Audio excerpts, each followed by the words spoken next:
The sand shifted beneath Fiona Montgomery's feet without warning, turning from solid to liquid in a heartbeat.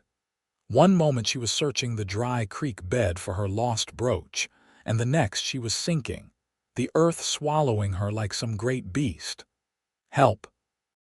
she screamed, the sound echoing across the desolate landscape outside Platteville, Colorado. The year was 1876, and civilization in these parts was sparse at best. Her arms flailed as she tried to grab onto something, anything, but there was only sand, hot and unyielding in its hunger. Isaac Northrop had been tracking a stray steer when he heard the scream. He'd been riding the outskirts of Platteville for 3 years now, working for the Rockingham Ranch, but he'd never heard a sound so desperate. He dug his heels into his horse's sides, urging the animal toward the cry. When he crested the small ridge, he saw her, a young woman in a dusty blue dress, already waist deep in quicksand, her eyes wide with terror. Isaac didn't hesitate.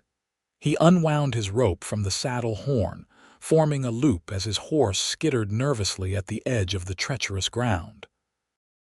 "Don't struggle," he called, his voice firm but calm. "The more you move, the faster you'll sink." Fiona froze, though whether from fear or obedience she wasn't sure. The quicksand was pulling her under fast, the weight of her sodden skirts like anchors drawing her down. She could feel the grit between her fingers, in her hair, everywhere. Death had never seemed so close or so terrifying. Isaac threw his rope with practiced precision. It sailed through the air, unfurling like a snake in flight, and landed just within Fiona's reach. "Grab hold and don't let go," he shouted. With a desperate lunge, she caught the rough hemp in her hands, her fingers closing around it like it was the most precious thing in existence. "I've got it," she cried, relief washing over her face. Isaac wrapped the other end around his saddle horn and began to back his horse slowly. The animal understood the gravity of the task, planting its hooves firmly and pulling with steady strength. For a terrifying moment, nothing happened. Fiona remained stuck, the quicksand reluctant to release its prize. Then, inch by inch, she began to move. The suction was incredible, like being held by 1,000 hands, but the rope held firm, and so did Isaac.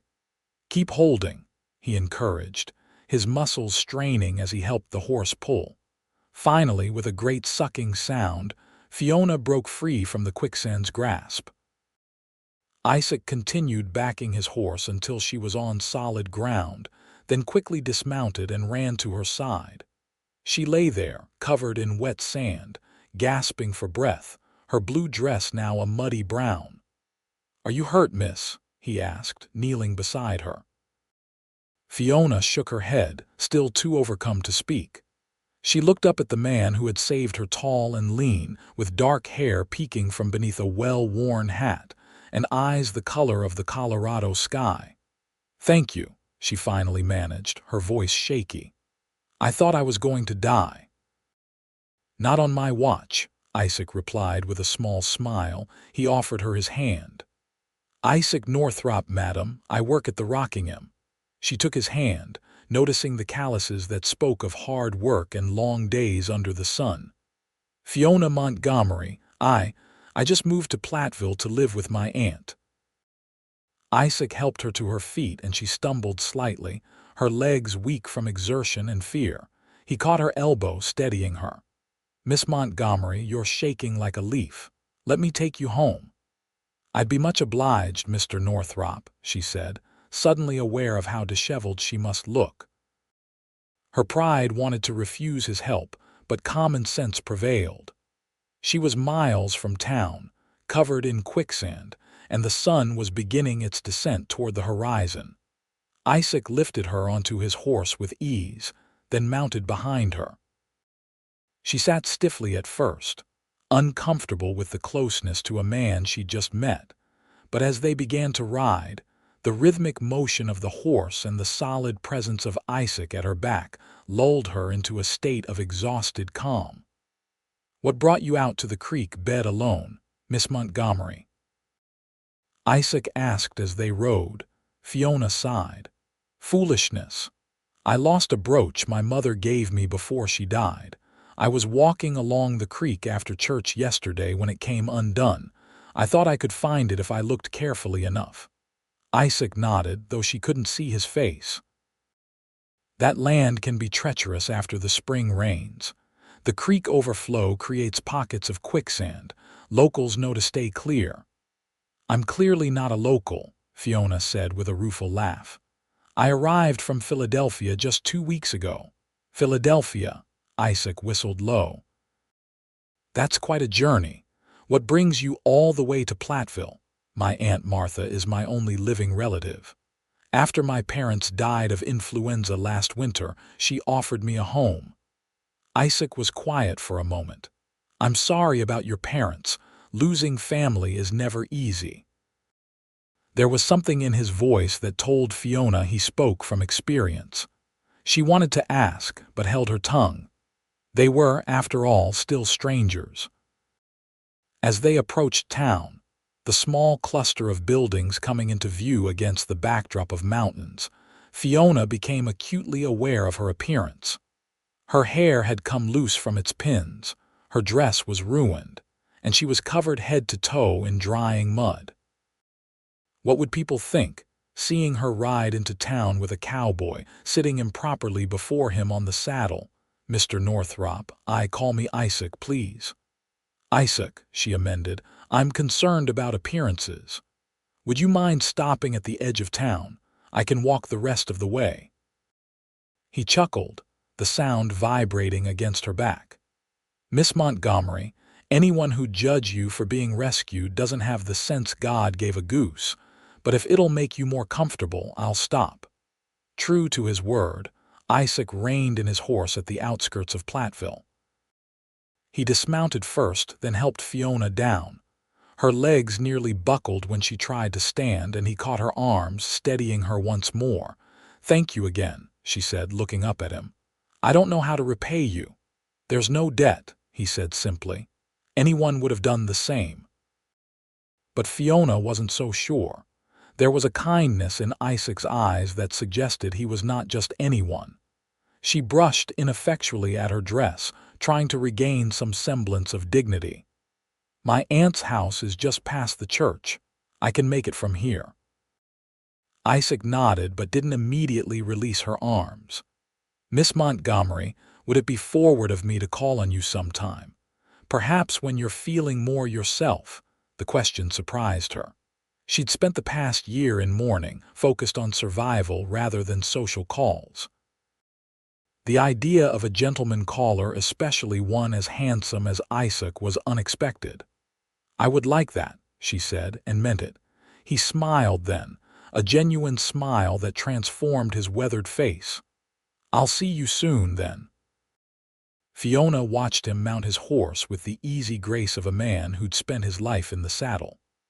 With a tip of his hat, Isaac rode off toward the ranch, leaving her to make her way home, her mind spinning with thoughts of quicksand and ropes and eyes the color of the Colorado sky. Aunt Martha was beside herself when Fiona arrived home.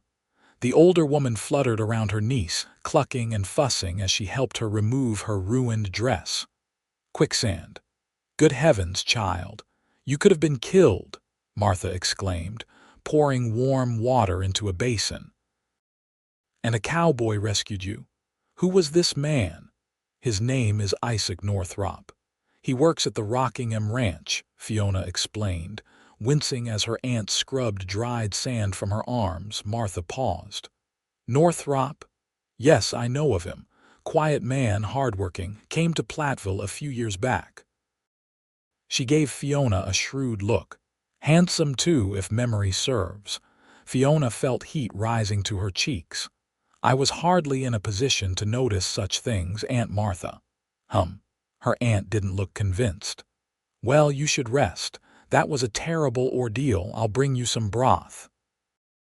Left alone in her small bedroom, Fiona sat on the edge of her bed, replaying the events of the day. She had nearly died. The thought was sobering.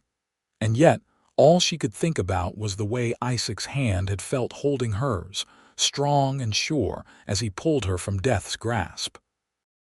For the first time since her parents' deaths, something other than grief stirred in her heart. True to his word, Isaac called on Fiona 3 days later. She was sitting on the front porch with Aunt Martha, helping to shell peas when he rode up. He'd clearly made an effort with his appearance. His dark hair was neatly combed, his shirt clean and pressed, though his hands showed evidence of a hasty scrubbing that hadn't quite removed all traces of ranch work. "Miss Montgomery," he greeted, removing his hat. "Mrs. Davidson." He nodded to Martha, who smiled with barely concealed interest. "Mr. Northrop, what a pleasant surprise," Fiona said, setting aside her bowl of peas. She had been watching the road all afternoon, though she'd never admit it. "I wanted to see how you were faring after your ordeal," Isaac said, his eyes taking in her appearance. She was wearing a simple green dress, her auburn hair pinned up neatly, and bore no resemblance to the mud-covered woman he'd rescued. "Much improved, as you can see," she replied with a smile. "Won't you join us?" Aunt Martha was just about to make some tea. Martha stood up with alacrity. "Yes, indeed. You sit right there, Mr. Northrop. I'll bring out refreshments." As her aunt disappeared inside, Fiona gestured to the empty chair beside her. Isaac sat, placing his hat on his knee, looking slightly uncomfortable in the domestic setting. "You clean up well, Miss Montgomery," he said, then immediately looked embarrassed. I know what you mean," Fiona laughed. "I must have been a frightful sight that day." "Never," Isaac said quietly, his eyes meeting hers. "You were frightened, not frightful." The simple statement touched her. Fiona had grown up in Philadelphia society, where appearances mattered above all else. The idea that this cowboy could look past mud and fear to see her was both novel and appealing. "Tell me about yourself, Mr. Northrop," she said, changing the subject. "How did you come to Platteville?" Isaac leaned back in his chair. "I was born in Illinois. My pa had a small farm there. When he died, there wasn't much left after the debts were settled. I headed west looking for work." He shrugged. "Been with the Rocking M for 3 years now. It's good, honest work." "Do you like it? Working with cattle?" A small smile played at the corners of his mouth. "Most days. Some days, when a steer decides to be particularly ornery, or when I'm riding fence line in the rain, I wonder if I should have tried my hand at something else. But then there are mornings when the sun's just coming up over the mountains, and the land stretches out before you like God's own painting. Those moments make it all worthwhile." Fiona found herself captivated by the passion in his voice. Here was a man who knew who he was, who understood his place in the world. After a year of uncertainty and grief, his surety was compelling. "And you, Miss Montgomery? What brought you from Philadelphia to our little town, besides your aunt?" Fiona hesitated. The full truth was complicated and somewhat embarrassing. "My parents' deaths left me in difficult circumstances. My father's business partner. He was not honorable in his dealings after father died. Much of what should have been my inheritance disappeared." Isaac's expression darkened. "I'm sorry to hear that. Some men have no honor." "It was a difficult time," Fiona admitted, "but Aunt Martha wrote offering me a home, and I decided a fresh start was what I needed." "And do you like Platteville so far? When you're not sinking in quicksand, that is." She laughed, appreciating his attempt to lighten the mood. "I do, surprisingly. It's so different from Philadelphia, simpler in some ways, harsher in others. But there's an honesty to life here that I find refreshing." Aunt Martha returned with a tray of tea and biscuits, settling it on the small table between them. "Mr. Northrop, Fiona tells me you work at the Rocking M. Do you know Elias Miller? He delivers our meat." The conversation turned to local connections and gossip, with Martha doing most of the talking. Isaac answered politely, but Fiona noticed his eyes often strayed to her. When it was time for him to leave, he stood reluctantly. "Miss Montgomery, there's a social at the church this Saturday evening. I was wondering if you might allow me to escort you." Fiona felt a flutter of excitement. "I would be delighted, Mr. Northrop." His face broke into a wide smile. "I'll call for you at 6 then." As Isaac rode away, Martha turned to Fiona with a knowing look. "Well, well. It seems our local cowboy has taken a shine to you." Fiona tried to appear nonchalant. "He's simply being kind, Aunt Martha." "Kindness doesn't put that look in a man's eyes, dear," Martha replied with a wink. "Trust your old aunt on this." The church social was Fiona's first real introduction to Platteville society. The small building was festooned with paper streamers and wildflowers, and a makeshift dance floor had been created by pushing the pews to the walls. A trio of musicians played lively tunes while townspeople of all ages mingled and danced. Isaac stood tall and handsome beside her, wearing a clean shirt and trousers that had been pressed within an inch of their lives. He seemed nervous, his usual easy confidence replaced by a certain stiffness. "Would you like some punch?" he asked, gesturing to a table laden with refreshments. "Yes, please," Fiona replied, using the moment to observe the gathering. She recognized a few faces from church services, but had yet to form any real friendships in town. As Isaac fetched their drinks, a young woman approached Fiona, her blonde curls bouncing with each step. "You must be Miss Montgomery," she said with a bright smile. "I'm Clara Wilson. My father runs the general store." "Pleased to meet you," Fiona replied, relieved at the friendly overture. "I see you've caught Isaac Northrop's attention," Clara continued, her eyes twinkling. "Half the girls in town have set their caps for him, but he's never brought anyone to a social before." Before Fiona could respond, Isaac returned with 2 cups of punch. He nodded to Clara. "Evening, Miss Wilson." "Isaac," Clara acknowledged with a knowing smile. "Don't let me interrupt. I just wanted to introduce myself to Miss Montgomery." She leaned in conspiratorially. "We should take tea sometime. I could tell you all about Platteville's eligible bachelors." With a final meaningful glance between Isaac and Fiona, Clara moved on to greet other attendees. Isaac handed Fiona her punch, looking slightly embarrassed. "Pay her no mind," he said. "Clara enjoys being the center of town gossip." "Is it true," Fiona asked, sipping her punch, "that you've never brought anyone to a social before?" Isaac met her gaze directly. "It is. I've never had reason to until now." The simple honesty of his statement warmed her more than any flowery declaration could have. Before she could respond, the musicians struck up a lively reel and couples began moving to the dance floor.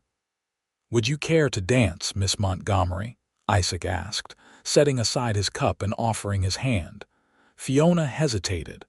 "I should warn you, I only know formal ballroom dances. These country dances are new to me." Isaac's smile was reassuring. "Just follow my lead. It's not so different from riding a horse. You have to feel the rhythm." She placed her hand in his, allowing him to guide her to the floor. The dance was fast-paced and joyous, with couples weaving in and out of formation. Isaac was surprisingly graceful for such a tall man, and his hands were steady and sure as he guided her through the steps. By the end of the dance, Fiona was breathless and laughing, any initial awkwardness forgotten. Isaac looked down at her with undisguised admiration, his eyes crinkling at the corners. "You're a quick learner, Miss Montgomery." "I had an excellent teacher," she replied, suddenly aware of how close they were standing, of his hand still holding hers. The moment was interrupted by Reverend Simmons calling everyone to attention for a blessing before the feast. As the evening progressed, Fiona found herself relaxing into the unfamiliar community, introduced by Isaac to various ranchers, shopkeepers, and their families. She noted with interest how respected he seemed to be, despite his modest position. Later, as they walked the short distance back to Aunt Martha's house, the night air cool and filled with the scent of sage, Fiona felt a contentment she hadn't experienced in a long time. "Thank you for a lovely evening," she said, her arm tucked into the crook of Isaac's elbow. "The pleasure was mine," he replied. "I hope you enjoyed yourself." "I did very much. Everyone was so welcoming." She glanced up at him. "They all seemed to think highly of you." Isaac shrugged, uncomfortable with the observation. "Platteville's a small town. People look out for each other here." They reached Martha's front porch, and Isaac walked her to the door. In the soft light spilling from the windows, he looked younger, less weathered by sun and work. "Miss Montgomery, Fiona," he began, using her first name for the first time. "I'd like to call on you again if you're amenable." She smiled up at him. "I would like that very much, Isaac." He hesitated, then slowly, giving her every chance to pull away, he took her hand and raised it to his lips, pressing a gentle kiss to her knuckles. "Good night, Fiona." "Good night," she whispered, her hand tingling from the contact. As she watched him walk away, Fiona knew with sudden clarity that her life had changed irrevocably the moment Isaac Northrop had thrown his rope into the quicksand. The weeks that followed saw Isaac calling on Fiona regularly. Sometimes they would sit on Martha's porch, talking about their lives and dreams. Other times, he would take her riding, showing her the beauty of the Colorado landscape through his eyes. Aunt Martha, after an initial period of watchfulness, had grown to approve of the quiet cowboy with the respectful manner. One Sunday in late June, after church services, Isaac invited Fiona for a picnic by the creek, a different section from where she'd encountered the quicksand, he assured her with a smile. They rode together on his horse, a picnic basket secured to the saddle. The day was perfect, warm but not hot, with puffy white clouds dotting the azure sky. Isaac helped Fiona dismount at a pretty spot where the creek widened into a calm pool. Cottonwood trees provided dappled shade, and wildflowers dotted the grass. He spread a blanket and set out the simple meal Martha had helped prepare: fried chicken, biscuits, and apple pie. As they ate, Fiona found herself studying Isaac's profile: the strong jaw, the slight crook in his nose that suggested it had once been broken, the way his hair curled at the nape of his neck. "Tell me more about your family," she said. "You've mentioned your father, but what about your mother? Do you have siblings?" Isaac's expression grew thoughtful. "My mother died when I was 12, childbirth fever. The baby, my sister, didn't survive either." He was quiet for a moment. "I have an older brother, James. He's in California now, trying his luck in the gold fields. We write occasionally." "I'm sorry about your mother and sister," Fiona said softly. He nodded his acknowledgement. "It was hard on Pa. He never remarried, threw himself into the farm instead, worked himself to death, truth be told." Isaac picked up a stone and skipped it across the water. "What about you? You've spoken of your parents, but not much else about your life in Philadelphia." Fiona hesitated. There were aspects of her past she was reluctant to share, wounds still too fresh. "I had a good childhood. My father was a merchant, successful enough that we lived comfortably.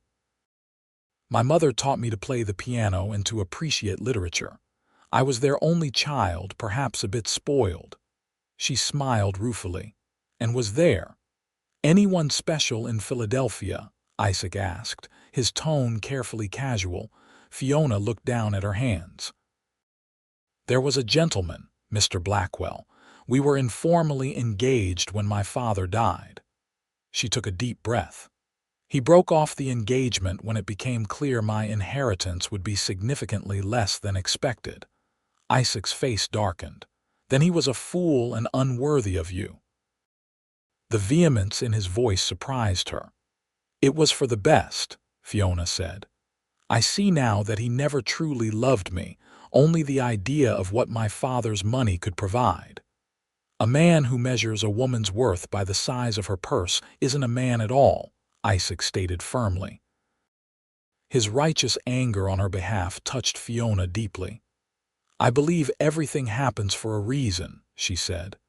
"If Mr. Blackwell had married me, I would never have come to Platteville. I would never have met you." Their eyes met, and something unspoken passed between them. Isaac reached out slowly, brushing a strand of hair from her face. His fingers lingered against her cheek, warm and calloused. "I thank God every day for bringing you here," he said quietly. "Even if it took Quicksand to bring us together."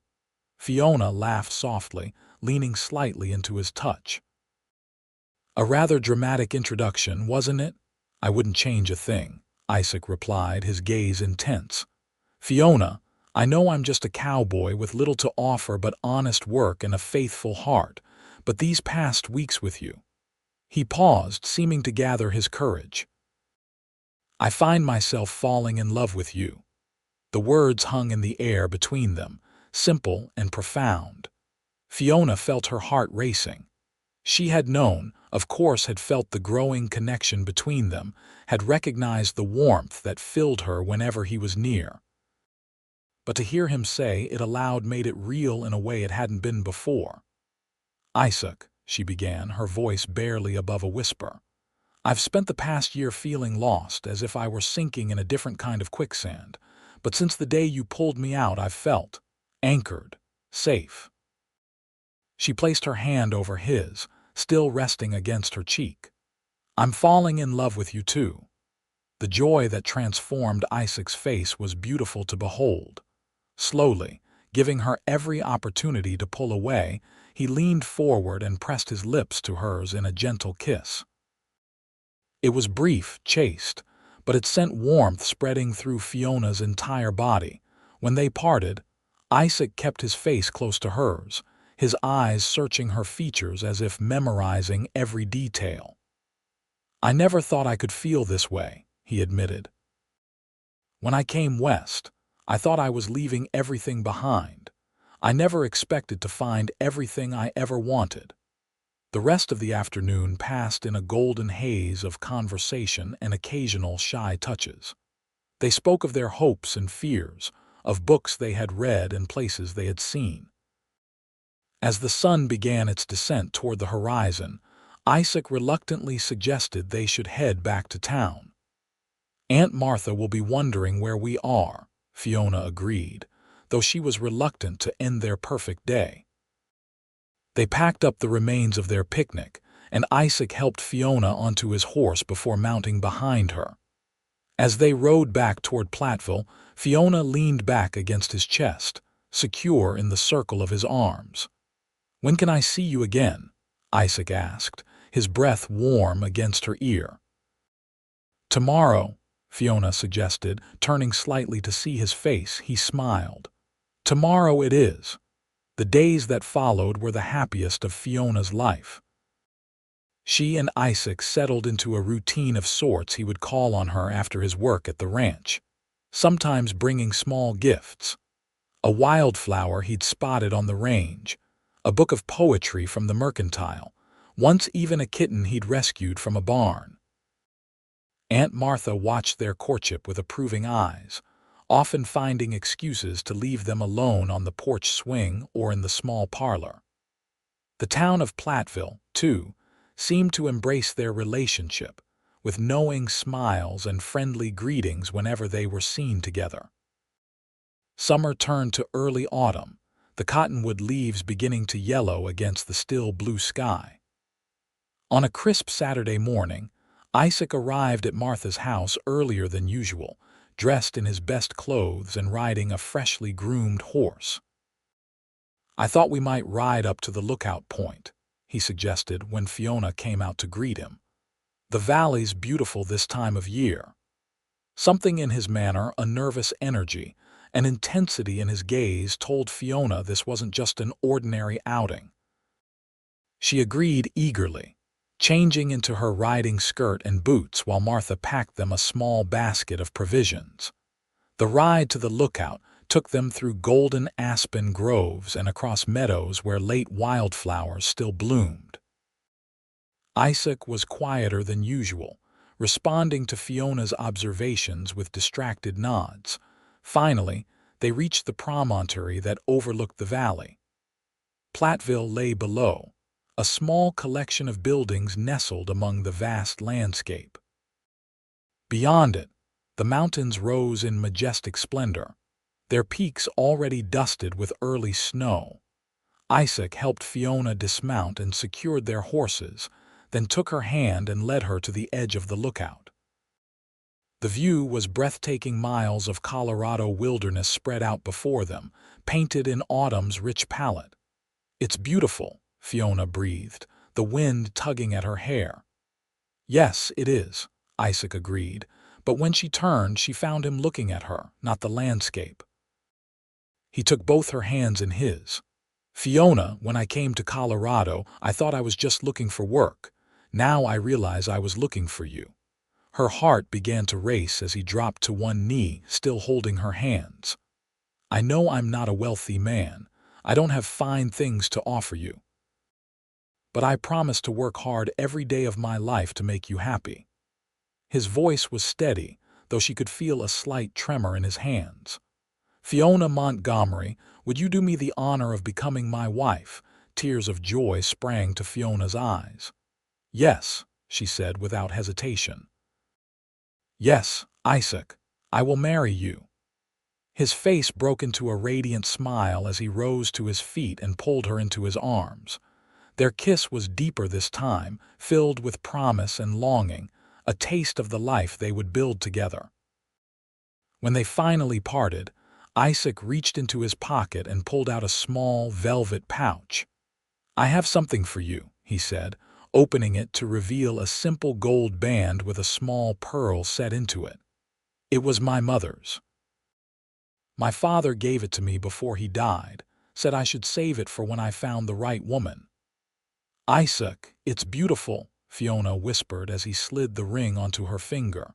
It fit perfectly, as if it had been made for her. They stayed at the lookout for hours, planning their future together. Isaac had been saving his wages, he told her, hoping to buy a small piece of land of his own someday.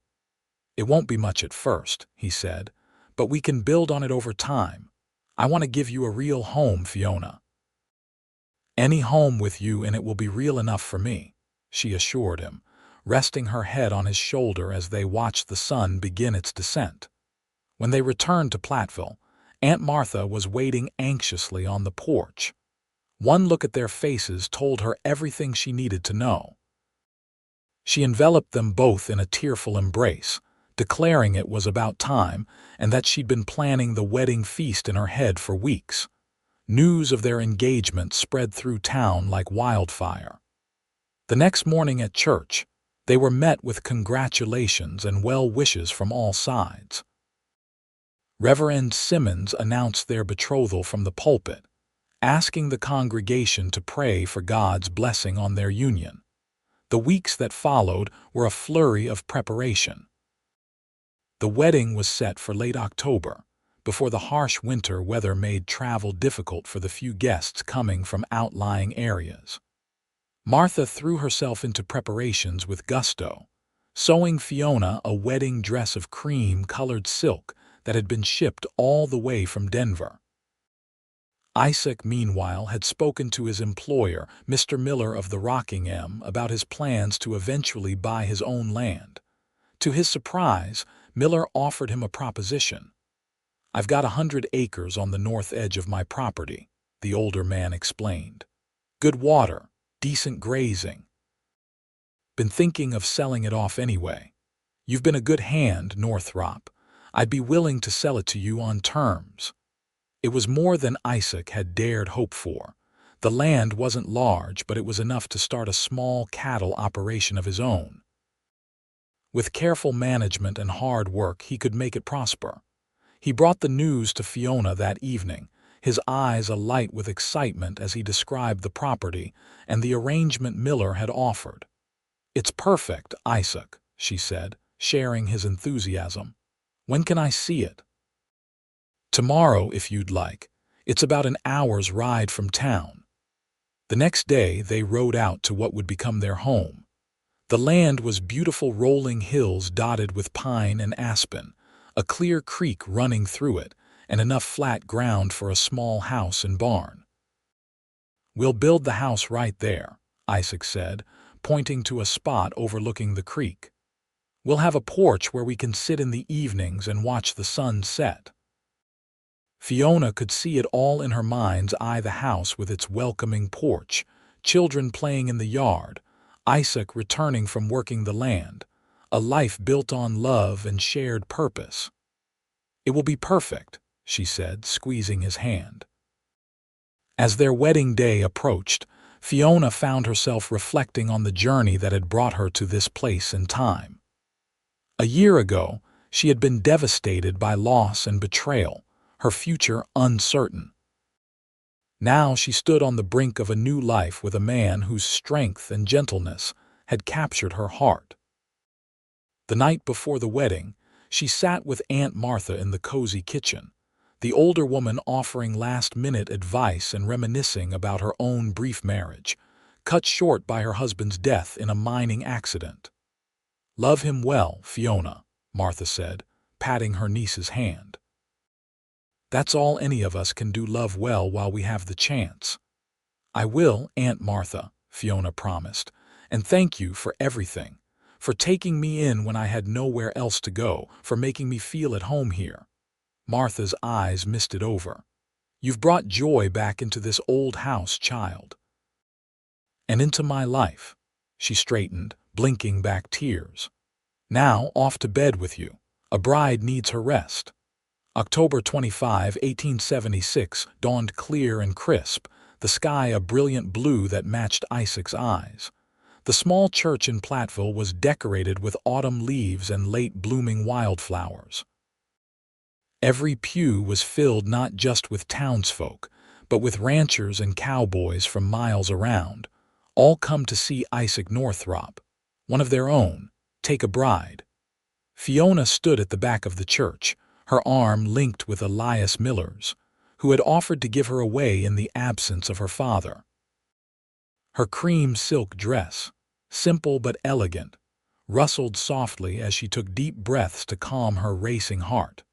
The church door opened, and she caught her first glimpse of Isaac standing at the altar, tall and proud in a new black suit. His face, when he saw her, transformed with such love and wonder that tears sprang to Fiona's eyes. The simple ceremony was a blur of emotion. Fiona would later remember fragments: the warmth of Isaac's hands holding hers, the deep timbre of his voice as he spoke his vows, the moment he slid a second ring onto her finger to join her mother's pearl. "I now pronounce you man and wife," Reverend Simmons declared, beaming at the couple. "You may kiss your bride." Isaac's kiss was tender, reverent, a promise of all the years to come. When they turned to face the congregation as Mr. and Mrs. Northrop, the church erupted in cheers and applause.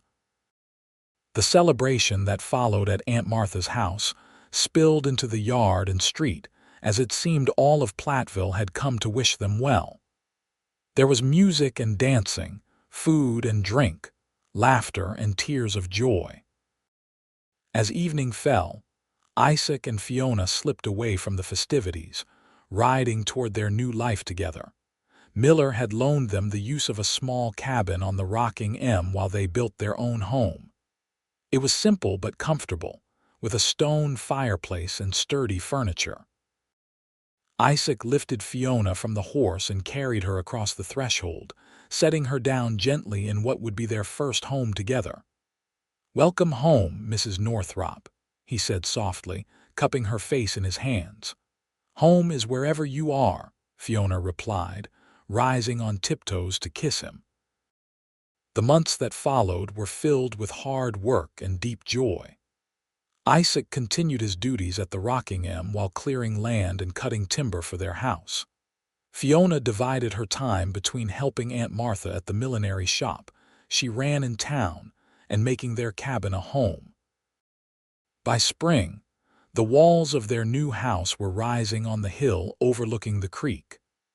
Isaac had hired 2 men from town to help with the construction, but much of the work he did himself, often continuing by lamplight after a full day's work at the ranch. Fiona would bring him dinner on those evenings, watching with pride as their home took shape under his hands. Sometimes she would stay, holding lanterns so he could see, or simply sitting nearby, reading aloud from one of her books while he worked. In May, as the wildflowers bloomed across their land, Fiona shared news that brought Isaac to his knees with joy. She was expecting their first child. "A baby," he whispered, pressing his ear against her still flat stomach. "Our baby." "Due in December, the doctor thinks," Fiona said, running her fingers through his hair. "Just in time for Christmas." Isaac redoubled his efforts on the house, determined to have it finished before the baby arrived. By August they were able to move in, though some details remained incomplete. The house was small but sturdy, with 2 bedrooms, a cozy parlor, and a kitchen with a cast iron stove that had been Isaac's one extravagance, ordered all the way from Denver. As Fiona's pregnancy progressed, she blossomed. The morning sickness that had plagued her early months gave way to a radiant energy. She planted a small garden, put up curtains she had sewn herself, and began to knit tiny garments for the baby. Isaac, watching her one evening as she sat by the fire, her hands busy with knitting, her face serene in the flickering light, felt a wave of gratitude so intense it nearly overwhelmed him. "What are you thinking?" Fiona asked, catching his gaze. "That I'm the luckiest man alive," he replied simply. "That day by the creek when I heard you scream, I was just doing what anyone would do. I never imagined it would lead to this, to you, to our home, to our child." Fiona set aside her knitting and moved to sit beside him, taking his hand and placing it on her rounded belly where their baby was kicking vigorously. "Some might call it chance, but I believe it was providence. We were meant to find each other, Isaac." He kissed her then, a kiss full of tenderness and promise. "I'll never let you go, Fiona. Never." Winter came early that year, with the first snow falling in mid-November. Isaac had laid in plenty of firewood and supplies, preparing for the possibility that they might be snowed in when Fiona's time came. Aunt Martha had arranged to stay with them for the birth, and Dr. Wilson from town had promised to come as soon as they sent word. On the night of December 18, during a rare break in the winter storms, Fiona's labor began. Isaac rode through the moonlit snow to fetch both Martha and the doctor, returning to find his wife pacing the bedroom, her face serene despite the pain. "Everything's going to be fine," she assured him, squeezing his hand through a contraction. "Women have been doing this since Eve." The labor progressed steadily through the night. Isaac remained by Fiona's side, wiping her brow, supporting her back, whispering words of love and encouragement.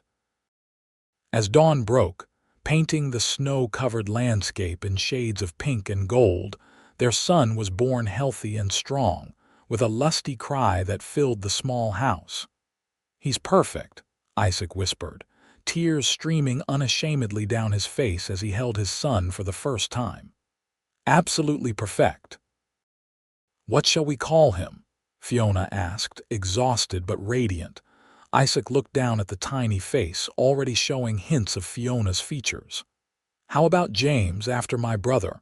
James Montgomery Northrop." "It's a good name," Fiona agreed, reaching out to touch the baby's downy head. "A strong name." As Martha and Dr. Wilson discreetly withdrew, leaving the new family alone, Isaac sat on the edge of the bed, cradling his son in one arm while holding Fiona's hand with the other. "Thank you," he said, his voice thick with emotion. For what? Fiona asked, her eyes heavy with exhaustion but filled with love. For everything. For falling into quicksand, he added with a small smile. For holding onto my rope. For loving me. Fiona's laugh was soft. I'll always hold onto your rope, Isaac Northrop, always. The years that followed were rich with joy and challenge alike. The small cattle operation prospered, allowing Isaac to eventually leave his position at the Rocking M and focus entirely on their own land. Fiona proved to be not just a loving wife but a capable partner, managing the household accounts with the same acumen her father had shown in his business. James grew into a strong, curious boy with his father's quiet determination and his mother's quick intellect. When he was 3, a sister joined the family, Elizabeth Martha Northrop. Named for both grandmothers neither child would ever meet. Life on the Colorado frontier was never easy. There were harsh winters when the snow piled high around their home, dry summers when they worried for their cattle and crops, illnesses and accidents that tested their resilience. But through it all, Isaac and Fiona faced each challenge together, their love only deepening with each passing year. On their 10th wedding anniversary, Isaac surprised Fiona with a special gift, the brooch she had been searching for when she fell into the quicksand. He had been looking for it secretly for years, enlisting the help of townsfolk to search the creek bed at low water. Isaac, Fiona gasped, opening the small box to find her mother's cameo, tarnished but intact. How on earth did you find it? With persistence, he replied, smiling at her wonder. And a bit of luck. Miller's youngest boy spotted it caught in some roots along the bank last month. Fiona fastened the brooch to her dress with trembling fingers, then threw her arms around her husband. 10 years, and you still find ways to surprise me. I plan to keep surprising you for at least 50 more, Isaac promised, holding her close. As they stood on the porch of the home they had built together, watching their children play in the yard, Fiona reflected on the journey that had brought her to this moment.